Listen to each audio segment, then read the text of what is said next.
Yo, check it out. What's the deal? This is Raekwon the Chef, and you watching Backspin TV. It's all real right here. Shaolin, bass.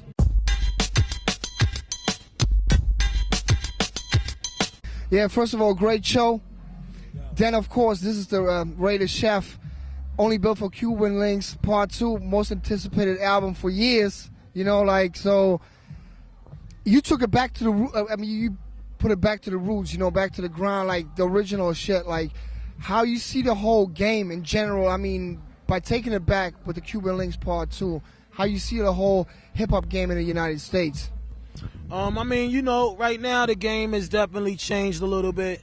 It's more commercial success going on. But for me particularly, I still love the hardcore hip-hop. And, you know, like I know the hardcore hip-hop is more not being exposed as much as the commercial. But I would just say that, you know, everybody's doing what they do. And all I know how to do is just represent where I come from with it. I'm from the early 90s with it. It was a certain kind of art that we was making back then. We took making albums more serious than people take it today. A lot of people capitalize off of singles. I capitalize off of still making great albums. So it's kind of a difference going on, but everybody's doing their own thing. Yeah. I mean, for me, I'm just still glad to be here 15 years later. You know, I'm able to, you know, relate to the younger audience. They able to relate to me, and all I could do is just stay being Ray.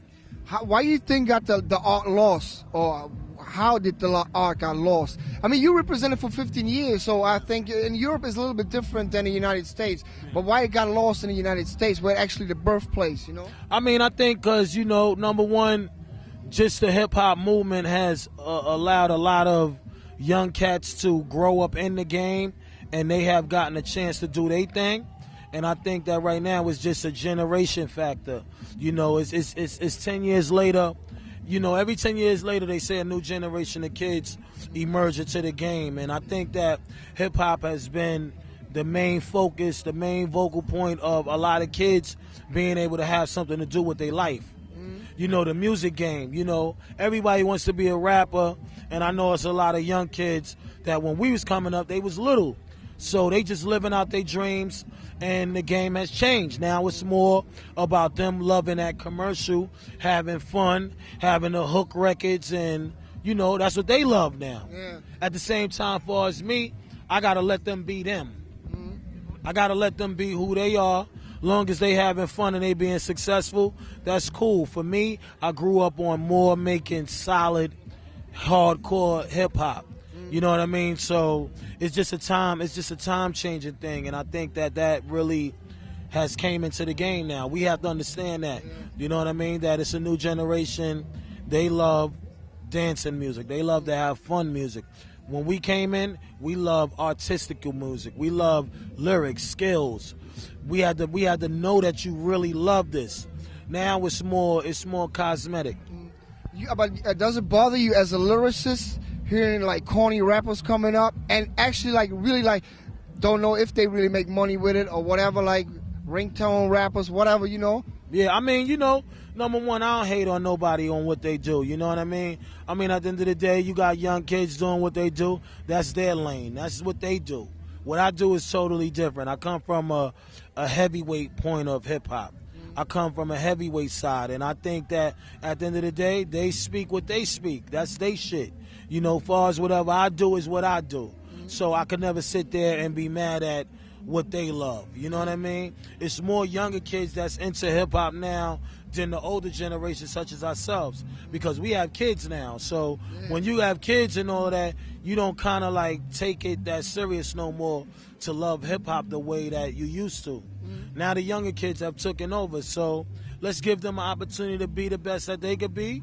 We keep it to where we need to keep it. As long as I stay being who you expect me to be, I'm just going to keep doing that. I'm going to keep making the music for the people of my generation. If the young cats want to get on and love it, hey, y'all welcome to see what I'm about. You know what I mean? And I think it's already being showed from us being able to travel many different places. You know what I mean? There was a lot of young kids out there tonight in Germany that was representing, and it's a lot of young kids all over the world that they love to hear the hip-hop that we talk about. So we're just going to show love, man. We're going to be their big brother, and we ain't going to take nothing personal. I mean, let them do what the fuck they do. You know what I mean? If they winning because of what they do, hopefully they will be able to have the longevity that we had. You know what I mean? A lot of artists ain't going to be able to make it that long. We're going to keep it 100. You know, and that's going to be the key difference to real hip-hop, is that you have to make music that's going to stand the test of time. You could easily have a hot record now, but then 2 years from later, nobody's paying attention to you. So you have to make creative music, and you have to stay on your grind. That's what it's all about. Last question, like you performed yesterday, your album, like your solo joint today with the whole clan. And is there a reunion again? I mean, there's no reunion because you guys are still together, but is there maybe an album you guys going to work again? I mean, it's everywhere, all the clan. You know what happened with the last album? Yeah, I mean, you know, at the end of the day, we all family regardless. That's something that I can't say too early in the game, but you know, we love our fans. So one day we may get it together to where we say, yo, we want to drop a record. It gotta be time consuming because a lot of brothers are still doing what they're doing too. You know, remember, that's what the clan always came into the game about. We always said that, yo, when we get in the game as a crew, we would eventually form Voltron and everybody will do what they're doing. Now it's that time that's going on. So we'll see. I mean, you never know. Another album may come, but right now it's about everybody doing what they love to do. Cuban Linx Part 2 is out. Is there another joint that you're working on? I'm working on Shaolin vs. Wu-Tang. That's coming out real soon. And at the same time of that, 15 years later, this is the 15th year anniversary of Cuban Linx, that whole movement. So we repackaging the CL2 album. We may sell the CL2 album with the repackaged CL2 album. So get ready for that too. It's going to be a couple of new remixes on it. You're going to be able to get all the videos that we done. This is all coming from the Gold Deluxe of the 15-year anniversary. So get ready. It's going to be a lot of hip-hop coming out. I want to thank you, like always, for taking the time, man. You already know. Peace out, man.